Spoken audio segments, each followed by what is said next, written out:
That was before the war. Okay. And yeah, and when we went overseas, of course, our class was the largest class that graduated from Minneapolis, St. Paul. St. You know, the MIS. Yeah. Yeah. Was that what, Fort Snelling? Fort Snelling, yeah. Yeah, my dad was there too. Oh, yeah? Yeah. Yeah, I think we graduated in 45. 45. Yeah, Yeah. he was. Yeah, Well, that was just time for the.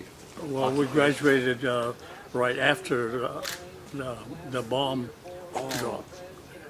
And our class was supposed to have been trained mainly for the invasion that was Of Japan? coming up. Yeah, Wow. They really had that plan, but before the yeah, right before the atomic bomb. bomb.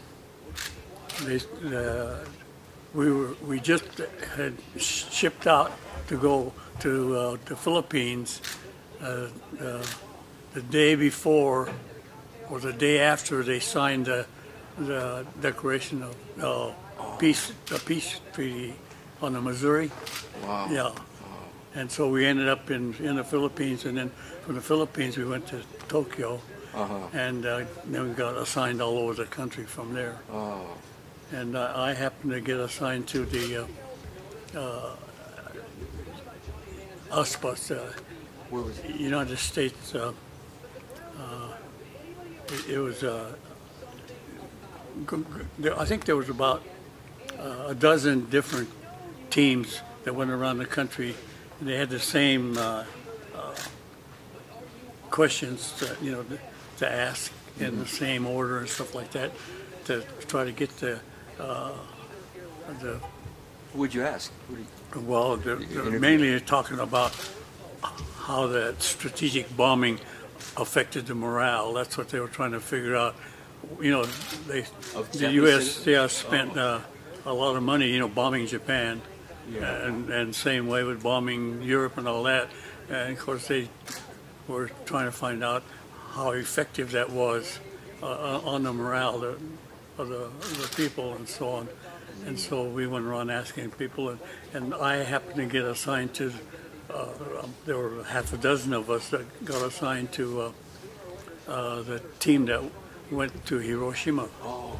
So we were there for about a week in Hiroshima, questioning, interrogating the people, and it was quite an experience. Yeah, that's. Yeah, my family is from Hiroshima. Oh yeah, well, and, so was mine. My uncle lives in East Hiroshima, but there's a kind of a hill from between their East Hiroshima and Ground Zero, which kind of shielded the blast, and so he just lost a few tiles off of his roof. His house didn't get destroyed, so. Oh, so you had to be in direct line of the Yeah, blast. right, the explosion. Oh, that was kind of lucky. Well, our office was maybe a couple blocks from the Ground Zero, but it was an old police station made out of reinforced concrete and steel, so it still was not intact, but it was still upright. There was nothing else around there. Everything else was flat except you'd see charred tree trunks that were up maybe so high. That was about the only thing standing, just rubble other than that. Did you look for your family when you were there? Yeah, I visited them. Did you find them? Yeah, I found them. Oh, Talk they were to them, okay. Yeah. My main family is that inland sea that runs, that Hiroshima's, right toward the southwestern end of that university. But our family island was up north, almost just barely in near Hiroshima-ken. Near Onomichi, around there? Yeah, Onomichi, Yeah, right. I've been exactly. there. Yeah. In fact, Onomichi is where you take off to go to the island. That was the closest city to the island. Well, my family is from Kure, which is nearby. That was a naval base. Yeah, my family was all naval, Japanese Imperial Navy. My mother's side My dad was an MIS, but my Oh. mother, he married my mother in, in Oh, I Japan. see. But they were all Imperial Navy, officers. Oh, yeah. And the Yamato was built in Kure too. Oh. Yeah. But when they sent you to Japan, when the MIS, were you expected to be in combat as an MIS interpreter Well, to go? we hadn't been assigned. But yet. were you expecting Yeah, I guess. the Yeah. invasion? Did they tell you? Did they inform you about the invasion before the bomb went off? What to expect? No, that there's just a rumor that we heard. Oh. Because everyone was receiving about the same kind of training, and of course, those of us that couldn't speak, and didn't know the language that well, of course, we graduated as PFCs, and the best ones were graduated as sergeants, Staff buck sergeants. But, And, I got to be staff sergeant. After. one stripe under. Yeah. Yeah, those are techs. They call techs. Yeah, techs. Yeah, that's what my dad was too. Yeah. I think the text had a T on it, right? Yeah, T. Yeah. Yeah, T. My dad was a tech sergeant. Oh, yeah? He was an arc welder, but he was with Right. the unit that became what originally was the Flying Tiger. Yeah, right. Oh yeah. Yeah. But all of the Caucasians that graduated with us, they graduated as officers, but Oh really? like those of us that weren't too good, were PFCs, and there was a few How good corporals. was your Japanese? Huh? How good was your Japanese? Was it pretty thorough? I mean, Just pretty conversation about it, yeah. Could you write as well? Could Yeah, you a write little, and- write a little bit. I read think went to like the third or fourth grade, Japanese school. Oh, okay. At the Presidio, at the MIS, when the MIS first Yeah. started, they had like 4 or 5 classes of linguists, and the first class, Class A, would be the Kibe, who were, who were born here in America, educated in Japan. yeah. Some of them went up to high school, learning Japanese and Japanese custom and culture. That was Class A. Class B was Nisei, who'd never been to Japan or educated in Japan, and they took Japanese school a little, and they, learned it in the family. Third class was Caucasian, the Caucasian interpreters who knew Japanese and understand it. And the fourth class, it said, was Nisei, who didn't understand Japanese at all. And I was wondering, how could they, get into the MIS, or how can they? I don't understand that. But okay. So but your Japanese is pretty skilled, and Well, Well, see, I was like about third Conversational. grade. Yeah, I could write a little bit. okay. What was the pay scale for a technical sergeant? Shoot, I don't remember. Do you remember? Not very much. Maybe like $50 a month or something like Yeah, that? something like that. I mean, above the.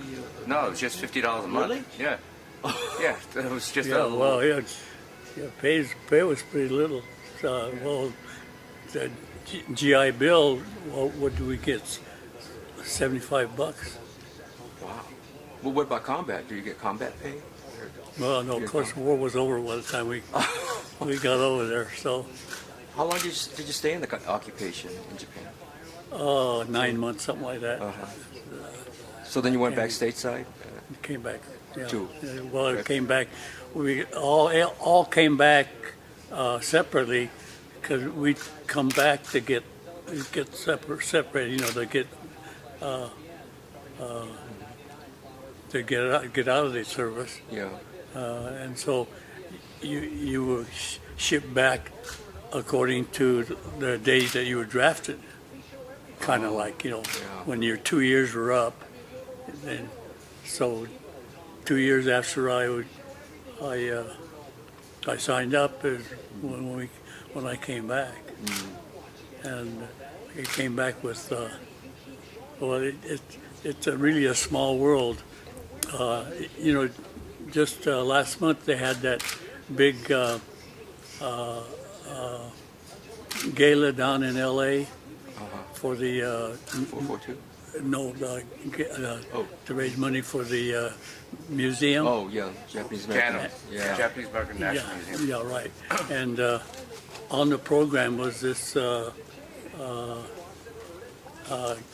gal that played basketball for SC, I think, South High School first in Torrance, and that's where she went to high school. And that's where my good buddy that I went, that was my classmate when I was at the university, and we went. He was MIS also. He went overseas, but he when he came back and graduated, he went to LA from Salt Lake, and he came up to say goodbye to me because I had to get my knee operated on the day after graduation. So so he went to LA and worked with his brother in a clothing store, and then he lived in Torrance. He moved to Torrance after a while, and his daughter went to school with this gal's last name is Hagi. I can't remember her first name. Anyway, she went to.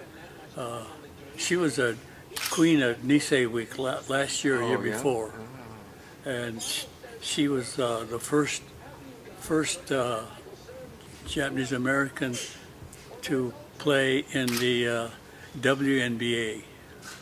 Oh, women's. Women's yeah, she played for Really?